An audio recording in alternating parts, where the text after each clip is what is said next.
2015 में मैंने नीतीश कुमार जी का प्रचार किया, उनको आगे बढ़ाने के लिए मेहनत करी, उनको जिताने में कंधा भी लगाया।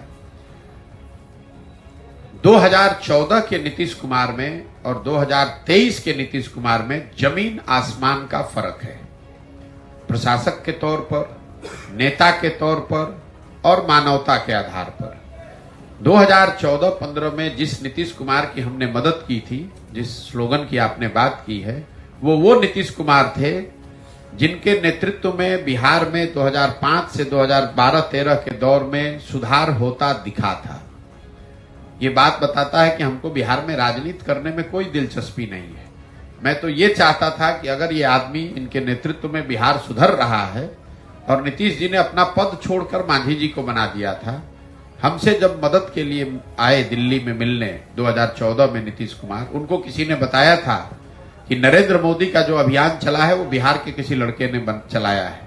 तो जब नीतीश बाबू हमसे नवंबर 2014 में मिलने आए तो मैंने उनको कहा कि आप तो बिहार ठीक चला रहे थे, बिहार में सुधार की प्रक्रिया शुरू हो गई थी, तो आप छोड़कर मांझी जी को बनाकर अलग क्यों हट गए?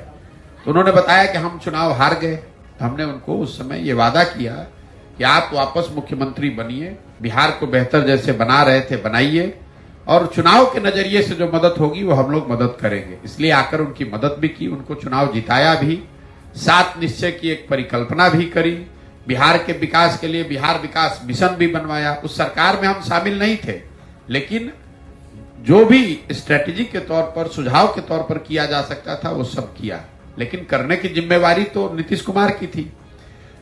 तो 2005 से 2012-13 में जो बिहार सुधरता हुआ दिखा, 2015 से 2023 के दौर में बिहार बिगड़ता हुआ दिखा।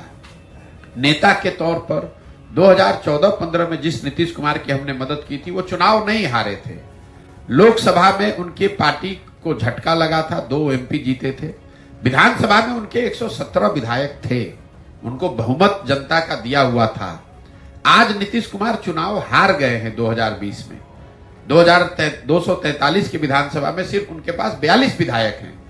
उस समय चुनाव नहीं हारे थे, लेकिन पद, एक राजनीतिक मर्यादा होती है, पद इन्होंने छोड़ दिया था, मांझी जी को बनाया था। आज ये चुनाव हार गए हैं, लेकिन कोई ना कोई जुगाड़ लगाकर, कभी लालटेन पकड़कर, कभी कमल पकड़कर कुर्सी पर चिपके हुए उस नीतीश कुमार का विरोध कर रहे हैं। जिस नीतीश कुमार का 14-15 में मैंने साथ दिया था, वो नीतीश कुमार को मैं जानता था जो वाजपेयी जी के जमाने में रेल मंत्री रहते हुए गैसल असम में एक दुर्घटना हुई थी जिसमें करीब 200 लोगों की मृत्यु हुई थी। नीतीश कुमार ने रेल मंत्री रहते हुए पद से इस्तीफा दिया। जब वाजपेयी जी ने इस्तीफा को स्वीकार किया तो नीतीश जी का बयान था कि हमारे रेल मंत्री रहते हुए अगर 200 लोगों की मृत्यु हो गई तो मैं पद पर कैसे रहूंगा। आज जिस नीतीश कुमार का मैं विरोध कर रहा हूं, ये वो व्यक्ति है जब कोरोना में हजारों लोग बिहार के मर गए, लाखों बच्चे रोड पर घूमते रहे और ये आदमी घर से बाहर नहीं निकला। हमने फोन पर बात की, इनको बताया इतने लोग यहां बाहर फंसे हुए हैं, कम से कम बस तो भिजवा दीजिए। ये आदमी ने कुछ नहीं किया, उस नीतीश कुमार का विरोध कर रहे हैं। और आपका अगर तर्क है, जो सबसे बड़ी बात है, लोकतंत्र में भरोसा और वोट 5 बरस के लिए है, जिंदगी भर की बंधुआ मजदूरी नहीं है। ये आप लोग यही करके तो बिहार को बर्बाद कर दिया लोगों ने।